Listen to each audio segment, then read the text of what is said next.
isso, vamos ao nosso segundo painel do dia, Infraestruturas da Imaginação.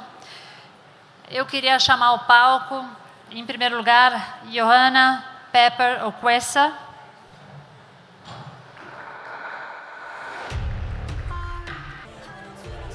A Yoanna é CEO e fundadora da Assembly, e ela é uma nigeriana inglesa, que é uma visionária, multiplicadora, empreendedora social e consultora de indústrias criativas. Eu queria chamar também para compor esse painel o Ondřej Liška.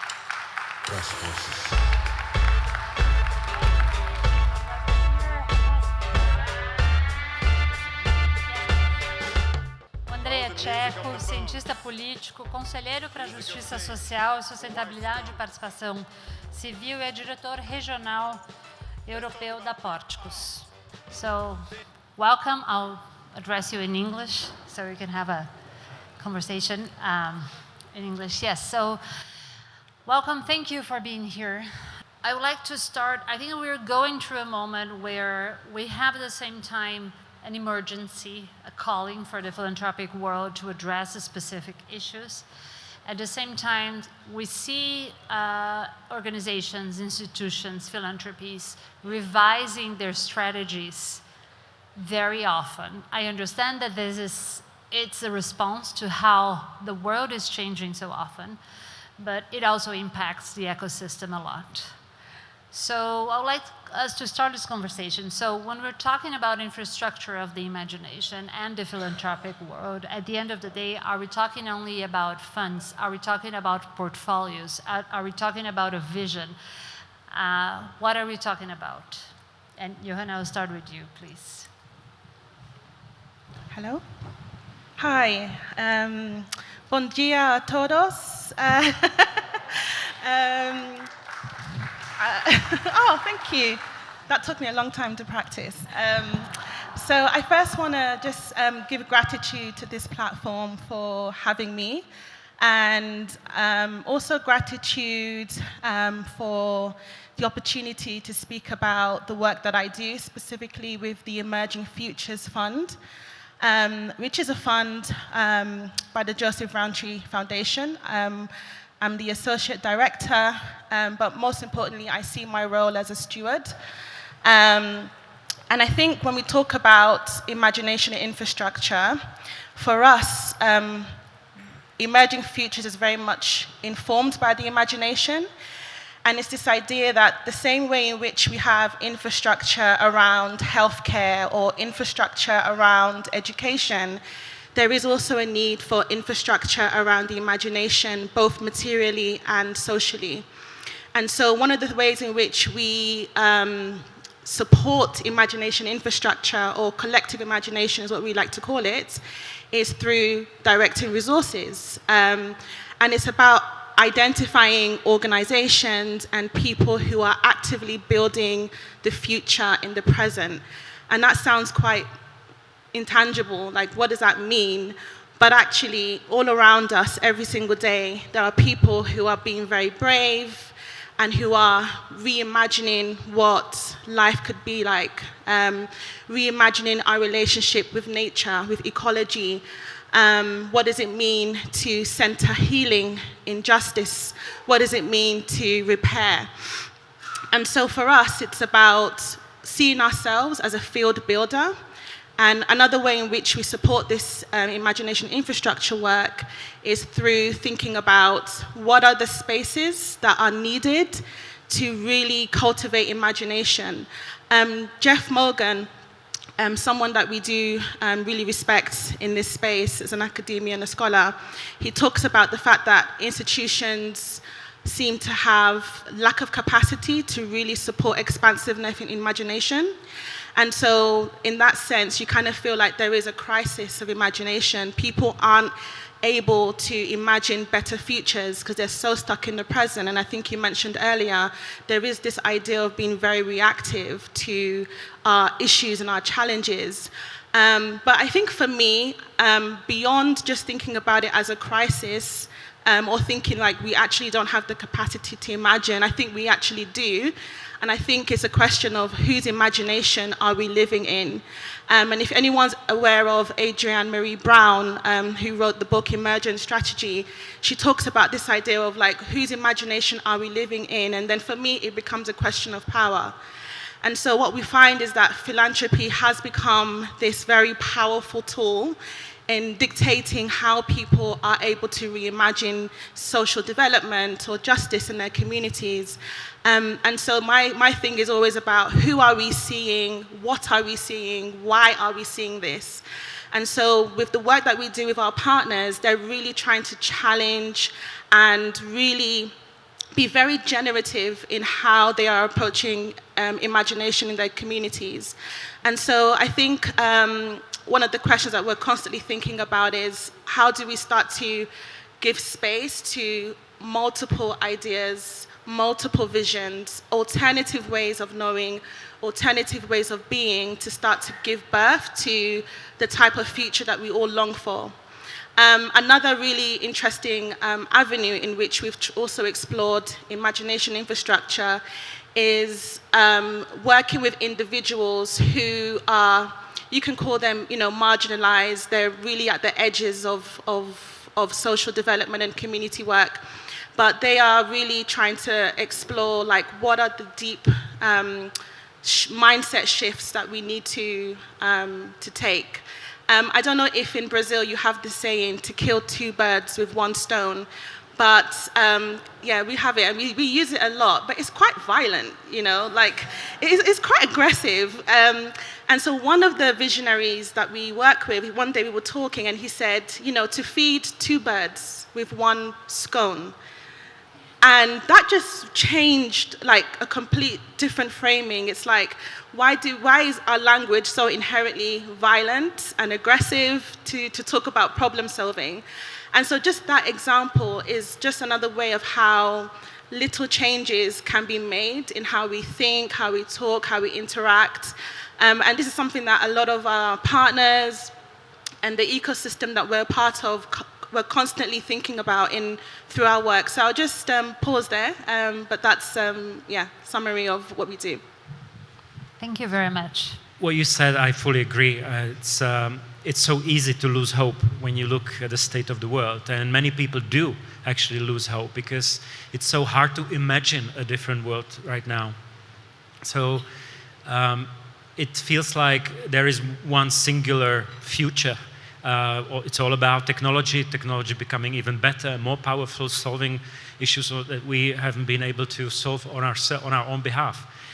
But we all know that it's not the case. And we also know that when we speak about the need of a system change or systems change, a logical consequence is that no systems change comes with a silver bullet. It's always contributive. It's always a result of many actors working together. And in the current state of world, we see that the level of cooperation, of collaboration, is imminent. It's immense. And therefore, speaking about infrastructure, we cannot avoid the question on how we actually work together, what kind of frameworks we need to reimagine working together. And philanthropy, of course, is part of this world. I think if anything else, philanthropy doesn't come from the outside. It has its source at the wealth that's been extracted from society and bringing it back, and that's the good case. Very often, so what kind of infrastructure do we need for more collective impact? I don't have all the answers, but at least it's great to see that around the world there are many, still too few, but more and more forums and platforms like this that address the topic of what does it take for philanthropy to walk the talk. And of course, some of it has been beautifully described and mentioned in the panel earlier this morning, that bringing more trust, bringing more agency, and bringing more belonging to the society. It's not just about funding it, but it's about being it. So how philanthropy can actually not only fund more trust in society, but contribute to trust in society by being a different kind of philanthropy. What does it mean empowering partners, not just funding them?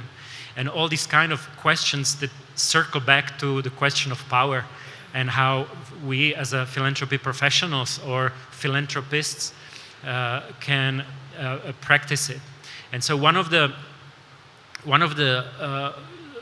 things that need to be addressed, and coming back to the imagination, is when you look at the philanthropic practice, it's about, you think about making grants, you think about some approval processes, but then you again come back to the sequence of power.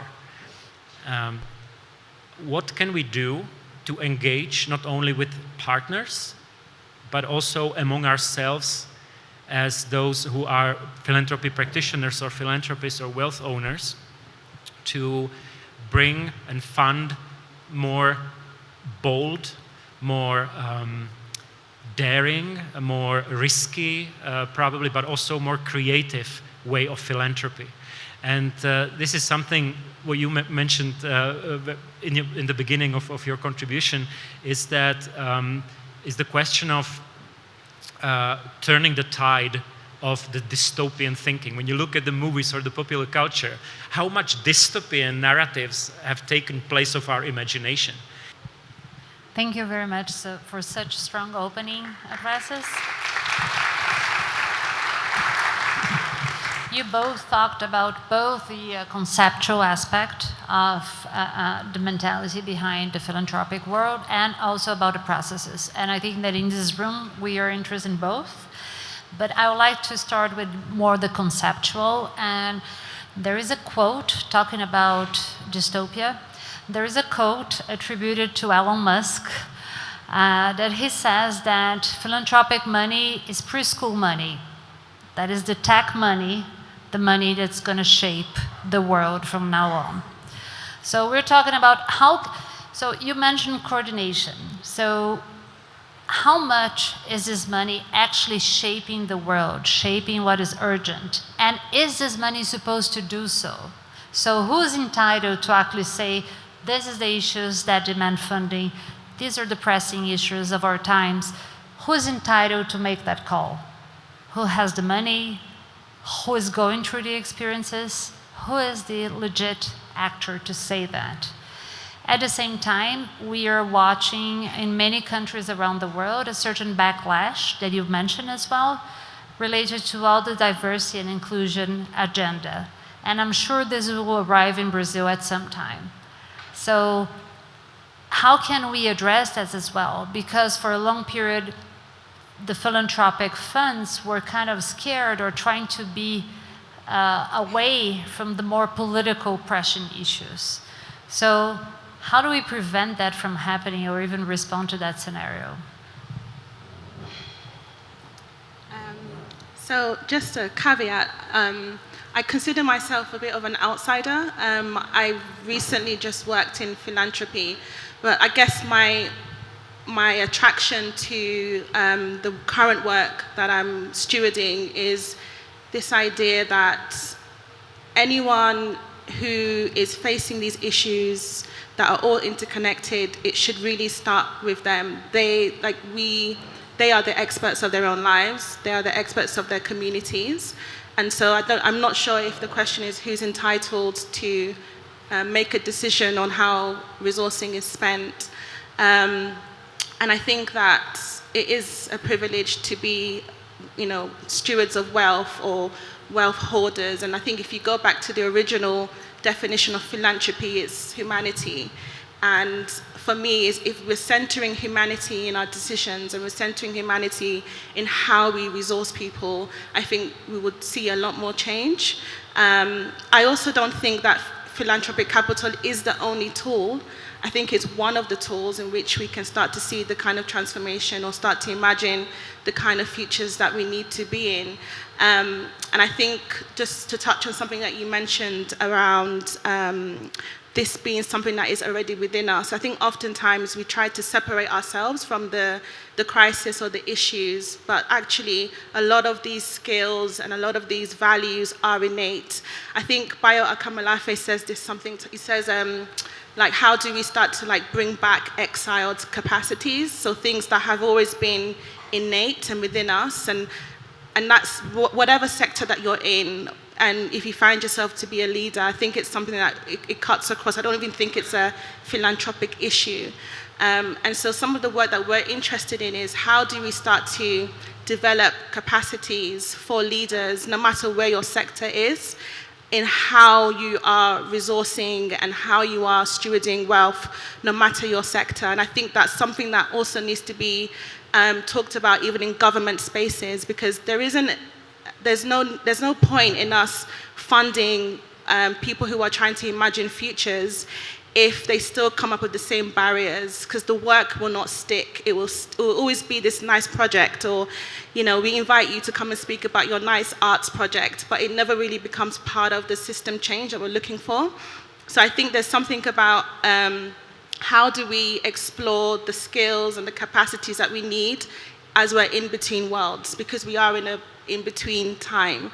And I think the way in which we're doing things now, the tools, how we even talk about tech, how we talk about scale, we need to reframe that if we're going to be able to see the kind of futures that we need to be in.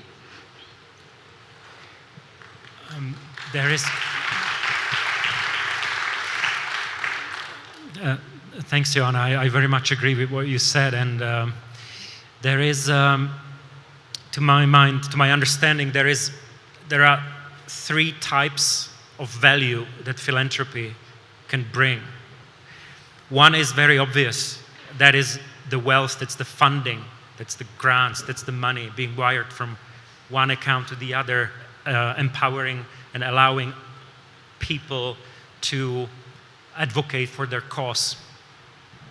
But that's absolutely not enough. The next step is the way you do philanthropy. That's the non-financial value that you accompany your partners with.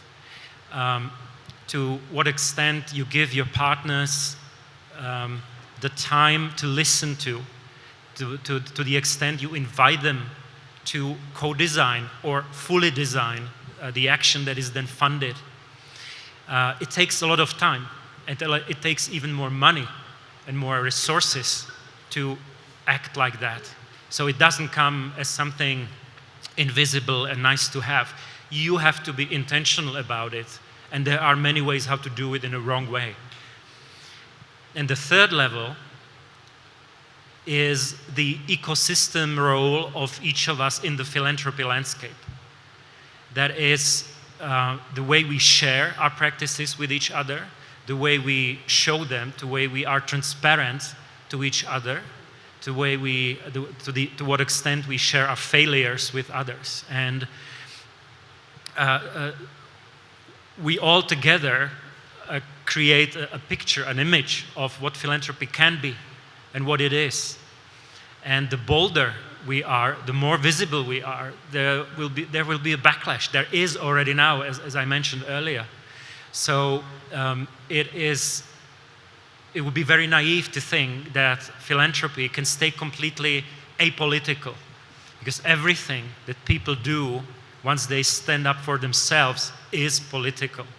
But it doesn't have to be partisan, and I think that's really the line where philanthropy should stay. Not being a non-partisan, but at the same time to accept that there is a notion of political dimension to what philanthropy is. You asked about who has the right to decide. I think this is one of the most difficult questions to the boards, to philanthropic entities. To what extent we are able to share the space that we occupy, and because it can be risky, because it can also bring doubts or challenge the very fundamental assumptions to the positions from which we act.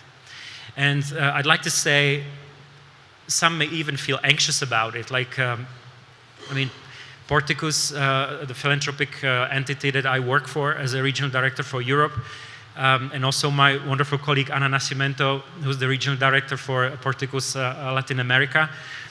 We've been around as a philanthropic entity for more than 120 years. And so to stay relevant, you have to constantly reinvent yourself.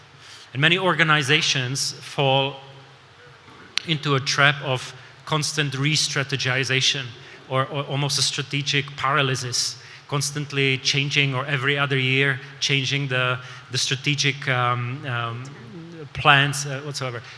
Philanthropy can become a lot of a burden to civil society, not being transparent or constantly changing. And therefore, we carry this ecosystemic responsibility towards civil society and the wider public as well. What I think is the kind of the aspiration of a good philanthropy in this sense is to create some sort of strategic stability. That means being clear about values that you act from, and assessing them every now and then and on a regular basis, to what extent you're actually living up to them. And we require this from our partners, like looking at their missions and saying like, oh, but you have this in your mission, but how does it translate in your project? You should be better, get better at this and that. But do we really do this with our own missions and our own institutions? I think we still have a lot of homework to do. How would you define risk when it comes to developing what do you look like when, oh, this is a risk? What is risky in developing this infrastructure of imagination? What is risky for a philanthropy? What can you call that? This is a risk, and why should we jump on it? Why should we, or we shouldn't? You can tell me also, but why? What is the risk if we do not act in this particular way? And when I think about the groups that we are focused on our funding, they can be described as third horizon organizations, or future-focused practitioners.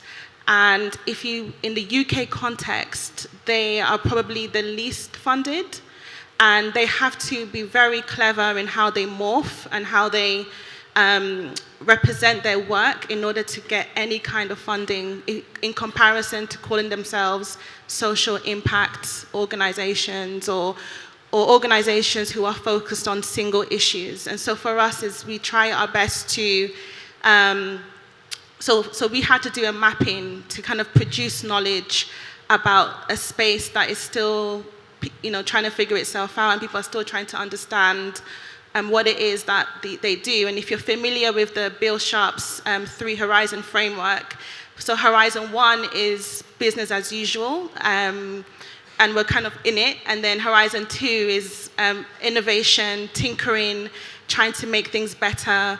And then Horizon 3 is about hopeful futures. And so we're really interested in what is the risk if we do not support and back those organizations and those groups who are building hopeful futures. And it's scary when you think about it. And when they paint the picture, a lot of them are working in very, very difficult conditions. And they have consistently, they're working across all the horizons because you have to. It's not like they're just in one center, one place, but they're working across. And so for us, it's we try to frame risk as the risk should really be on us. And when they say things like they're too risky to fund, or how are we going to get money across to these grassroots groups, it's too difficult, they don't really have the legal structures, then the onus is us as a well-resourced organization to do that work, to remove those barriers. I had a particular instance where we were, for the first time, funding individuals. So typically we would fund organizations who have a legal entity. And for us we recognize that, look, we can't continue funding in this very regimented way. We need to explore how else can we. So we had to do the work. We had to do the checks and balances. We had to check against our own policies, and we didn't put that work onto the individuals. And so we kind of take that risk as it's our responsibility. If we're really trying to be mission aligned and we're really trying to walk the talk, we have to do that legwork and we have to take on that particular risk. And so, yeah, to answer your question, that's pretty much how we've tried to frame risk in our particular context of our work. Speaking about risk, what comes to my mind immediately and logically is learning. There is no learning without taking risks, right? And it needs an investment. It needs braveness from us, from our boards, from philanthropists, to actually make that step. Again, nobody has to start immediately with like large-scale risking, multi-million and hundreds of millions of losing amounts in risky endeavors. But risky can be also me as a white, straight European man to seek for an honest debate about how, or with brown and black Europeans, how do they imagine their future in Europe? For many, it can be risky already. Decolonizing our minds in that sense can be a risky thing, and it's just words, and that's where it starts. So creating spaces where such discussions are allowed, where people can feel vulnerable and safe at the same time, are the best ways how we can create spaces for more bolder collective efforts as a next step. So collective impact, if we strive for that, doesn't come from having everything written rigidly, literally on paper. It means taking risks and distributing the risks among ourselves. But the value, the price, the potential impact is much bigger than any of us when standing alone. So I take a risk as something positive, constructive, and working with risks is actually the only way to learn something substantial. We're talking about risk, all these conceptions, but how do we also talk about grant-making processes? How do we measure impact? How do we talk about results? How do we hold our organizations accountable? And how do we present all this to our boards? Because you both mentioned your boards more than once in this conversation, so I guess they are also relevant actors, so, or the boards you're part of. So how do we do all that in a way that is feasible, presentable, measurable? Well, me and my group of troublemakers / joy makers, I don't remember the last time I asked anybody for anything around prove and show impact. How many people did you support with this funding? It's not part of our practice, but I do see the value in data to support and inform how you continue to resource. But for us, we leverage storytelling a lot. It's the power of storytelling, the power of narratives that comes directly from the ecosystem that we are a part of. And so that's one of the ways in which we have been able to tell this story of emerging futures, which is only a 2-year-old fund, and it's we specifically call it a learning journey. It's a learning fund. How are we and what are we learning about futures building, future world builders, and how can that inform what we need to do next? And we're actually at the end of the learning cycle, and obviously that has brought about a lot of richness, but it's also brought about a lot of questions in terms of how can you measure the impact of this funding in regenerative farming, or how does this impact, young people in Birmingham? These are constant questions that we're living with, and it's like a creative tension. But for us, it's really how do we continue to amplify the stories of our partners, of our ecosystem, and part of that, what you mentioned, the non-financial value around knowledge production, and how can research really lead and really help us to understand some of the gaps in this work that we're talking about.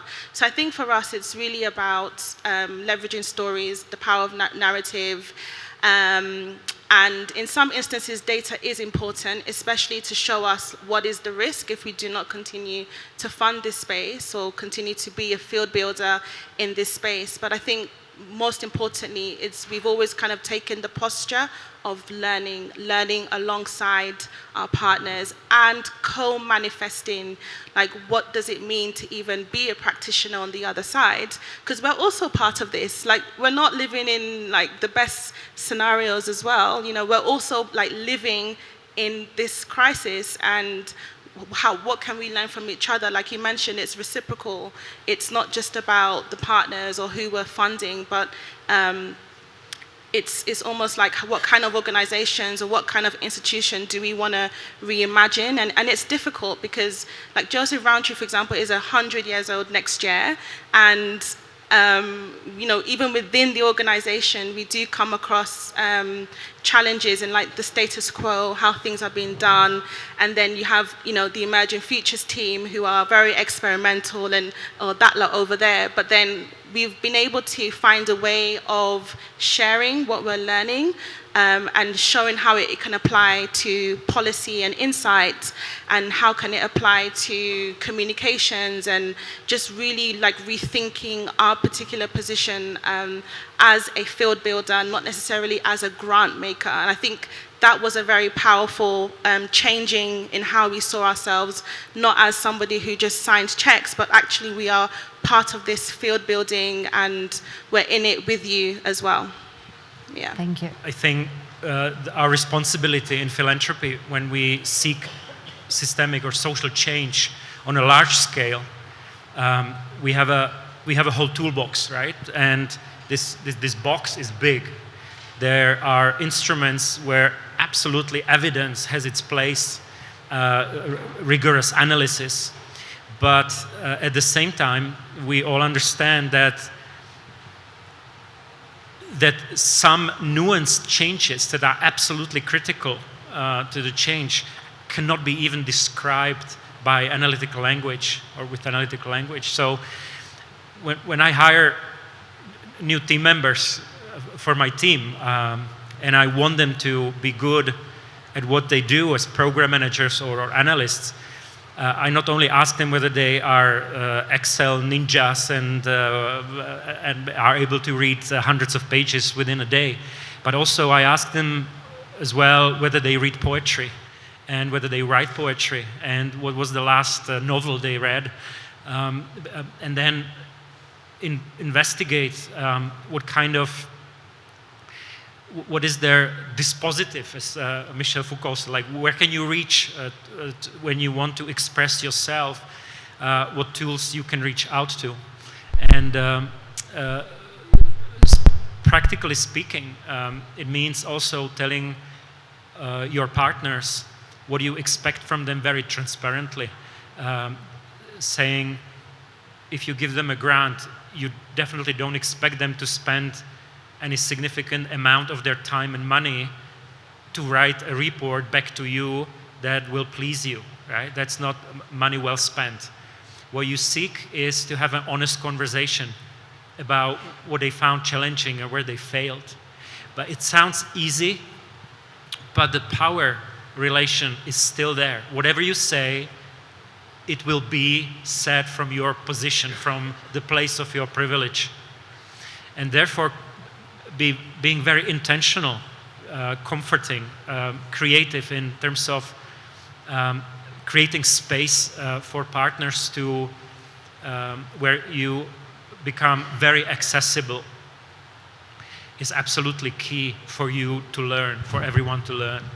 So what we try to do in my organization is we basically stopped asking for reports. If there is a report already written for another donor by the same organizations, then we say, just send it. Don't write a new one for us. or we coordinate with other funders that we know about that fund the same organization and say, ask each other, like, what would we like to learn, and ask the same question at the same time to one partner, so they spend as little time as possible by responding to it. And our current practice is that at the end of every grant cycle, we set up 1 hour, hour and a half maximum, for a learning conversation. It's not reporting.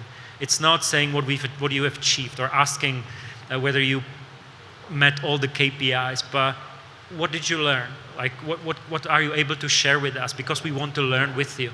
And that opens beautiful and deep conversations. Of course, the next challenge is for the philanthropic organization, how do you process these responses? How do you work with them? How do you capture them? And whether you put them into machine learning and ask ChatGPT to get something out of it, or whether you need somebody on your team who's a narration or narrative analyst who is able to extract the most important key learnings and then bring it back to your board, to your team, and learn from it for the next time. So yeah, we need data crunchers, but we need poets as well. Thank you very much for both of you.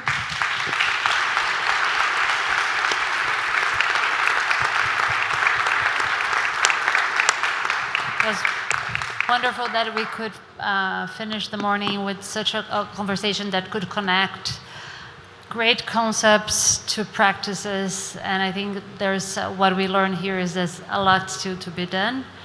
Obrigada a todos. Fico muito feliz da gente terminar essa manhã de uma forma tão inspiradora.